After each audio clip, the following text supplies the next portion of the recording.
মানে বাড়ছে না আমাদের প্রায় 2,000 শহীদের রক্তের বিনিময়ে এই বাংলাদেশ তখন সারা বাংলাদেশে লক্ষাধিক মানুষ গুলি খাইছিল, বিভিন্নভাবে লাঠিপেটা করছিল, অ্যাসেট হয়েছিল, হসপিটালে ভর্তি ছিল। তখন মাফ হয়েছিল না?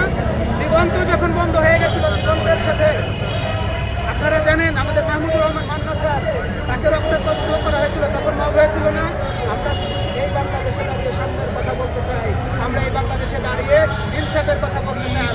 আপনি বাংলাদেশের একজন ভোটার, আমি বাংলাদেশের একজন ভোটার, আপনার আমার সমান অধিকার। আপনি হিন্দু হন, আপনি বৌদ্ধ হন, আপনি খ্রিস্টান হন, আপনি এই দেশে নিরাপদে বসবাস করবেন। শুধু দাদার কথা উস্কানি দেবেন না। চেতনা, মত, এই শব্দগুলো এক জায়গায় করে একদম আপনাকে বলে দিবে। সাবধান হয়ে যান, ভালো হয়ে যান। সামনে নির্বাচনটাকে সুষ্ঠুভাবে হতে দেন। হতে চাই বাংলাদেশ গণতান্ত্রিক প্রক্রিয়া এগিয়ে যাক। যদি বেশি বাড়াবাড়ি করেন, আবারও বলি, আপনার কোনো দাদা আপনাকে ঠেকাতে পারবে না, মোদি এসে আপনাকে ঠেকাতে পারবে না, চা বিক্রেতা এসে আপনাকে ঠেকাতে পারবে না। আর বলে লাফাচ্ছেন বাংলাদেশের মাটিতে দাঁড়িয়ে, আমরা জানি আপনাদের পা চূড়াবাড়িতে আটকে গেছে। আপনারা গতকাল দেখেছেন, আপনারা যাকে মারতে চেয়েছিলেন সে মরেও যেন লক্ষ লক্ষ মানুষের অন্তরে রয়ে গেছে। আমরা দেখেছি একজন সাধারণ মানুষ